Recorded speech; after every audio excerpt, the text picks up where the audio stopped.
ഇത് കാണുമ്പോൾ എന്തായാലും അയ്യോ എന്നൊക്കെ നിങ്ങൾ പറഞ്ഞു തരും. പക്ഷെ ഉണ്ടാക്കി നോക്കിയിട്ടുണ്ടെങ്കിൽ മനസ്സിലാവും ഇതിൻ്റെ ടേസ്റ്റ് എത്രത്തോളം ഉണ്ടെന്ന്. പിന്നെ ഇടയ്ക്കിടയ്ക്ക് ചിക്കൻ വാങ്ങിക്കൊണ്ടുവരുമ്പോൾ ഇത് തന്നെ ഉണ്ടാക്കും, ഉറപ്പുള്ള കാര്യമാണ് കേട്ടോ. അതിന് വേണ്ടിയിട്ട് ഞാനിവിടെ കുറച്ച് ചിക്കൻ എടുത്തിട്ടുള്ളത്. എല്ലുള്ള ചിക്കൻ തന്നെ എടുക്കണം കേട്ടോ. അതിലേക്ക് കുറച്ച് ഇഞ്ചി വെളുത്തുള്ളി പേസ്റ്റ്, കുറച്ച് മഞ്ഞൾപ്പൊടി, കശ്മീരി മുളക് പൊടി തന്നെ വേണം കേട്ടോ. അതും ആവശ്യത്തിന് ഉപ്പും കൂടി ഇട്ട് കൊടുക്കുക. പിന്നെ കുറച്ച് വെളിച്ചെണ്ണയും കൂടി ഒഴിച്ചിട്ട് കൈ വെച്ചിട്ട് നല്ലോണം തിരുമ്മി കൂട്ടിയെടുക്കണം കേട്ടോ. ഒരു 10 മിനിറ്റ് റെസ്റ്റ് ചെയ്താലും കുഴപ്പമില്ല. ഇനി ഇത് വേവാൻ ആവശ്യത്തിൽ കൂടുതൽ വെള്ളം ഒഴിക്കണം കേട്ടോ. അതെന്തെന്നുള്ളത് നിങ്ങൾക്ക് മനസ്സിലാവും. എന്നിട്ട് ഒരു മിക്സിൻ്റെ ജാറിലേക്ക് കാശ്മീരി മുളകില്ല അതിട്ട് കൊടുക്കുക, കുറച്ച് ചെറിയുള്ളി ഇട്ട് കൊടുക്കുക, പിന്നെ പച്ച മല്ലി ഇട്ട് കൊടുക്കുന്നുണ്ട്, പിന്നെ വെളുത്തുള്ളി അതേപോലെ ചെറിയ ജീരകം ഇട്ട് കൊടുത്തിട്ട് നന്നായിട്ടൊന്ന് ചതയ്ക്കുന്നുണ്ട്. ഇതിലേക്ക് കുറച്ച് കുരുമുളകും കൂടി ഇട്ടിട്ട് ചതയ്ക്കണം. അപ്പോൾ കൂട്ട് നിങ്ങൾക്ക് ഏകദേശം മനസ്സിലായിട്ടുണ്ട്. അതെ, രസത്തിൻ്റെ കൂട്ടാണ് നമ്മൾ ഉണ്ടാക്കാൻ വേണ്ടി പോകുന്നത്.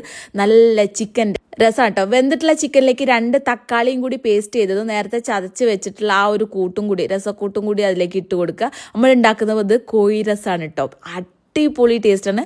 ആവശ്യത്തിന് കുറച്ച് പുളിയും കൂടി പിഴിഞ്ഞതും കൂടി അതിലേക്ക് ഒഴിച്ച് കൊടുത്തിട്ട് നല്ലോണം തിളയ്ക്കാൻ വേണ്ടിയിട്ട് വെക്കാം കേട്ടോ.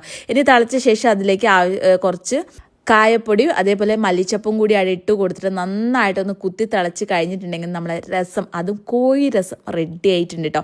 എന്തായാലും ട്രൈ ചെയ്ത് നോക്കണം. ഭയങ്കര സിമ്പിളാണ്. ആ കോഴി വേവേണ്ട ടൈം മാത്രം കേട്ടോ. എന്നിട്ട് ലാസ്റ്റ് കുറച്ച് കരിവേപ്പിലയും കൂടി ആയിട്ട് ഇട്ട് കൊടുത്തിട്ട് ഒന്ന് അടച്ച് വെച്ചിട്ടുണ്ടെങ്കിൽ അതിൽ നിന്ന് വരുന്ന ഒരു മണമുണ്ട് എൻ്റെ മക്കളെയും.